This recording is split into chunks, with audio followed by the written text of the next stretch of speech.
Hey, Venture Church. This is Rich Harrell, one of the pastors here on staff, and I'm joined by an amazing couple, Russ and Kristy Russell. And how did you guys get connected with Venture? Thanks, Richard. We've been going to Venture for since 2011, so a little over, 11 years now. We were invited to Venture many years ago just to come check it out and see what we thought. We had been going to a previous church in the area before that, and we just thought we'd give Venture a shot, see what we thought. Did you guys grow up in church, or was this a process of finding a church that fit your family, or how did that work? I did grow up in church as a child, and Russ kind of grew up in and out of church as a family. And when we started our own family, we decided that we really wanted to make it a priority to find a church and to raise our children and our whole family within the church. So we're in this series, You Were Made for This, and we wanted to kind of connect with you on this format because I know you guys aren't like, hey, look at me, let me jump out there on the stage and everybody's seeing what's going on. And yet you're both very powerful volunteers kind of behind the scenes and engaged in that way. In what ways are you engaged with Venture Church? Yeah, for me, it's definitely the worship experience. Again, just being able to be present. Music's super important to me. So being able to come up here, be a part of the worship team, sit behind the drums and just play worship music has been a great experience for me. And then the tech side of things, the production part of the team, I've always been, behind the scenes on stage for productions growing up as a kid. So being a part of the production crew and being able to jump in and assist with that, just a natural skill or a gift that I have that I'm just like, hey, I want an opportunity to just use that talent. So I'm usually back there serving with the K through 5, and then our 3 oldest children also serve back on Sunday mornings as well. Our 2 oldest girls serve with the babies, and they love doing that as many Sundays as they can get back in there. They want to go back in there and serve with the babies. And then our oldest son, he's been serving with the K through 5, and it's really fun because we serve on the same Sundays, and it's really fun to see him interacting with the 4th and 5th grade boys. And he actually gets to serve with the tech side back through K through 5, so he gets to run the little monitors and the screen back there for the kids. All right, so by now a lot of people have heard about Lonnie, about First Responders First or FR1, and they see him out there, they see all of this, but FR1's a lot bigger than just Lonnie.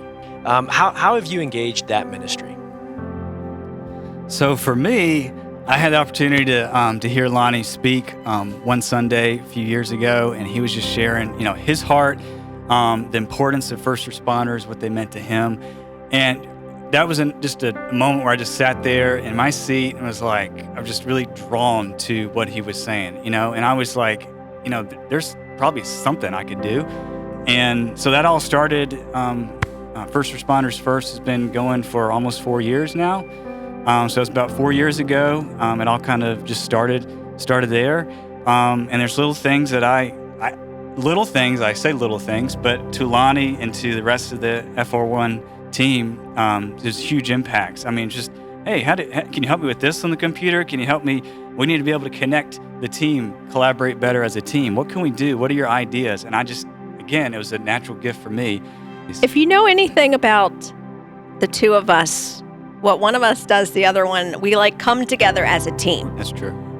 If we're going to go someplace, we're going to go as a team, and we're going to always be there together. So if he was kind of going, then I was just kind of coming alongside, and he has a lot of tech knowledge, so he was helping a lot with the computer stuff. And then it went into helping a little bit with updating the website and changing some things around on the website. And then it was social media. And then again, Russ and I like to be kind of behind the scenes in the background. We didn't want people to know that we're running the social media or putting the post out there or updating the website or putting things on the website. And it seems like easy stuff for us because it's just things that we just know how to do, and it's just things that we just do, and that just makes us happy to plan and organize and get things together like that. Right.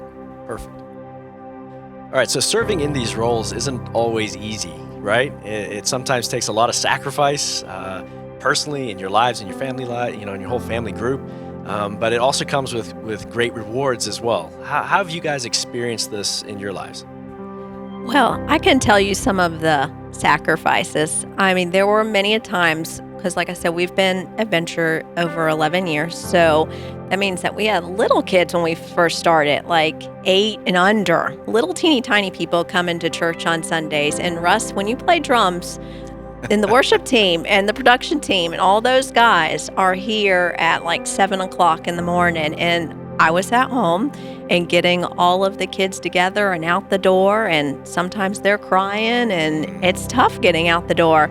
But we made it a priority that we were going to come. We were going to be here on Sundays, no matter what it looked like us walking in the door, but we were going to be here. So I think that definitely was a sacrifice for us during those times when Russ would be serving for on the worship team. Perfect.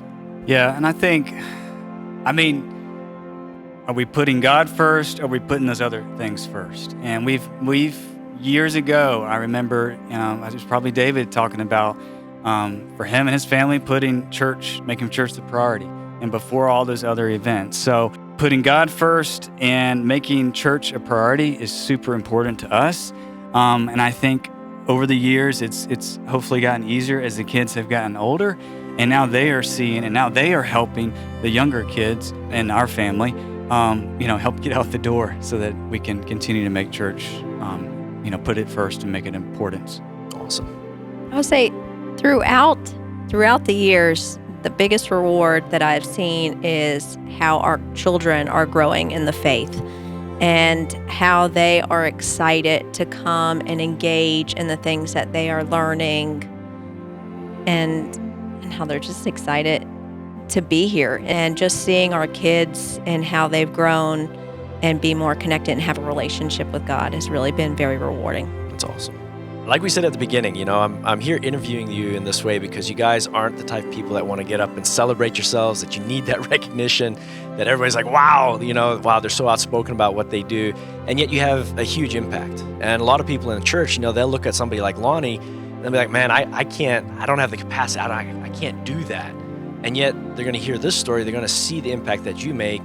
And they're going to feel like, wow, that's something that's actually plausible. That's tangible. I can do that. What advice or challenge would you have for people that maybe are feeling like, hey, there's a spot that they can step into as well? Just step out in faith and give it a shot and try. And you were made for something specific, and God created each of us differently. So there's a place for you that's going to fit in, that you already have a gift, that you were made for. And that all you have to do is step out in faith